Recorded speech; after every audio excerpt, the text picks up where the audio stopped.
it's Ryan. Hope you're all doing well. And today I wanted to put together a quick video just to share with you a service that I really like using. I've been using it since 2015. It's called Google Flights. Every time I book a trip, this is always the first place that I go to. I've been using it for some time, and I wanted to show you a little bit about its functionality and how you can use it to save money when you're traveling. Because I feel like whenever I bring this up, the vast majority of my friends, even though they're relatively young in their mid to late 20s, they've never heard of it.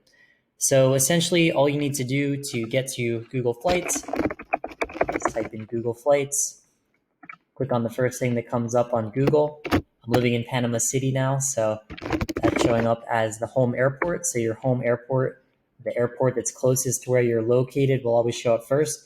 But I'm just going to put it to Newark, New Jersey, as that's my true home airport when I'm living at home in the New York, New Jersey metro area.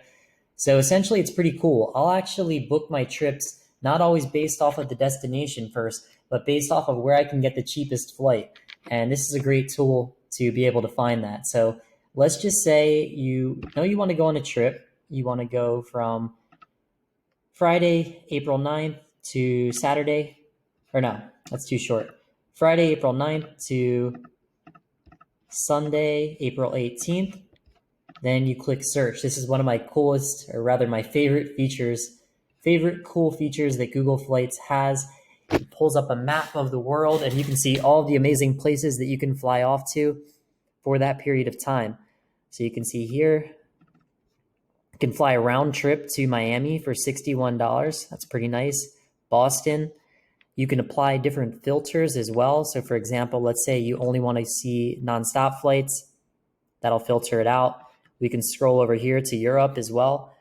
This is how I'm able to find very, very cheap flights to Europe. Me and a few of my friends, we actually went to Stockholm round trip in November for I think $250. So I always have my eye on here. And one of the cool things to do if you know that you want to travel for a period of time, but you want to make sure you're traveling on the specific days when you're always going to get the absolute cheapest flights. So you can do that by going into the dates, flexible dates. Let's just say we want to go on a trip in the month of May. Click done. And what it will do is it'll put together the cheapest 1 week in this case, because I chose a 1 week trip. You also could choose a weekend trip or a 2 week trip. It'll show the very cheapest flights that you can do in that period of time. So let's take a look at Europe. Nothing too crazy is popping out. One thing to note about cheap flights, especially to Europe, is that there are a lot of discount airlines that kind of went to the wayside, it seems, during the COVID-19 pandemic. Norwegian Airlines was a really good one. There's another one that I hadn't flown on, but I wanted to try called Level Airways. And I think that those both went out of business. There was, I think, Primera Airways. A bunch of them went out of business. So I'm really hoping that they come back because they really gave options for some really, really cheap flights from, East Coast airports over to Europe. And once you're over to Europe, it's very cheap to fly around, of course. But back into Google Flights, what are some other features as well? Let's say we want to go to a specific airport. So in this case, we'll say Miami. What it will do from that point is it's going to pull up the cheapest options. It looks like Frontier is the cheapest option in May. So you can click into here. We want nonstop. Okay. These are the dates. And then if you want to actually book with one of these airlines, all you'll need to do is click to see the departure time. Let's say, okay, we want Frontier. We want the cheapest one. You can choose your return flight as well. And previously, okay, so it's because I'm in Panama right now, but if you are in the United States, you should be able to click here, go right to the airline's website, and then you'll be able to book and you'll be able to check out right on the website. But it looks like it's not currently supported in Panama. So that's essentially how you do a flight. Trying to think if there's anything else that I want to show you in here. Sometimes it's a little bit hard to get back to the main screen where you first started. So I'll go back to here. But yeah, this is Google Flights. I've never done it by interest, but that's an option as well. You can do it by flight duration if you're going to go, really far, for example. So, definitely a really cool feature. Filtering by price, that's always a good option. So let's say, for example, you knew that you wanted to go on a trip somewhere during the month of May, but you didn't want to spend anything more than $500. So we can do that. Can we get to Europe for $500 in the month of May? Yes, we can. So this is the way that you can do it if you're trying to find a cheap way to get to Europe. We can go to Paris for $398. We can go to Madrid for $428, and Lisbon. Look at that. $332 round trip direct from Newark to Lisbon on United. It'll give you the exact days that you need to fly to get over there. And then let's extrapolate this. Let's say we're trying to have a discount trip to Europe. Okay, so we made it to Lisbon. Let me open another tab for Google Flights here. All right. So then what you do, instead of booking a multi-city, for example, let's say, oh, I really want to get to Budapest or something like that. Look what happens if you put in Budapest from Newark. It's going to be really, really expensive because you're going to have to go on multiple airlines. Not in stop is obviously not an option.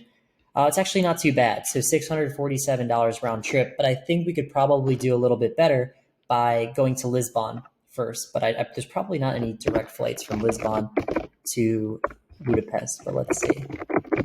All right, so we have that. We'll put that in there. And I might have chosen a bad example because you still have to go through Frankfurt, Lufthansa. But let's see the dates that we are going. The 6th through the 12th. So that means you're getting into Europe on the 7th of May. So we'll put that in, and then you're going back on the 12th. Okay, so in this case, what I would do, if you look here, you can see it's $96 on the 11th, $220 on the 12th. So if I was booking a trip like this, obviously I would look into it a little bit more and I would make sure that the dates align.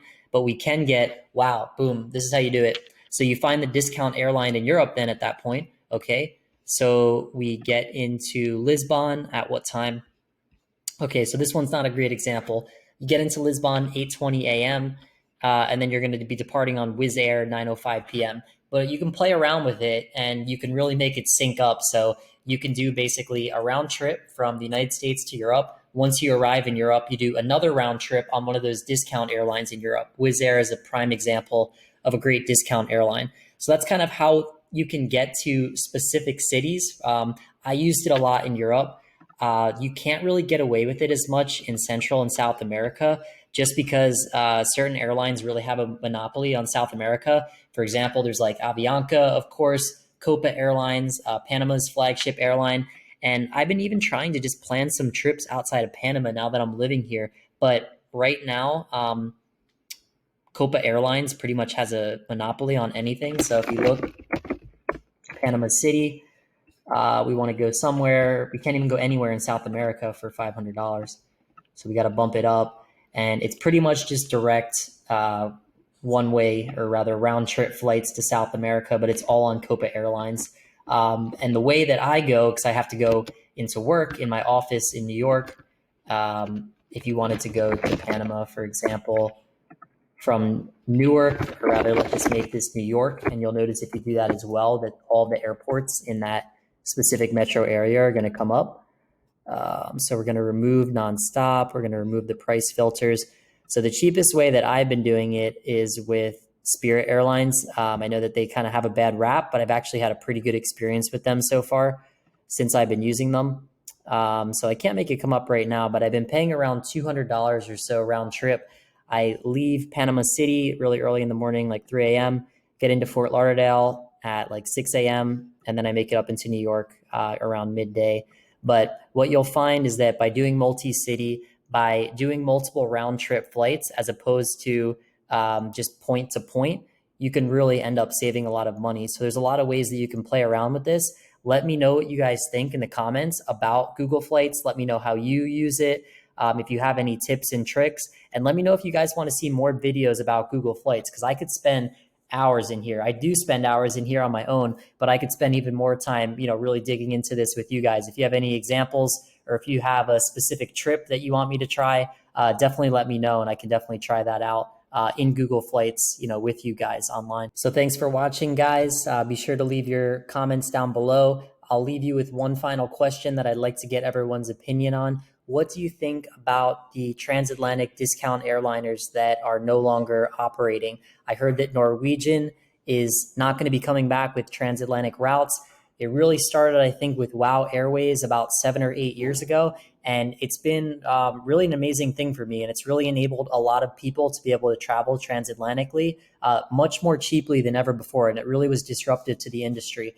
But I don't know, how that's going to be affected in the future with regard to the COVID-19 pandemic. Are they going to return? Is this going to be the end of the discount transatlantic airways, or rather airliners? So I'm excited to hear what you guys have to say. And until next time, I hope everyone has a great day.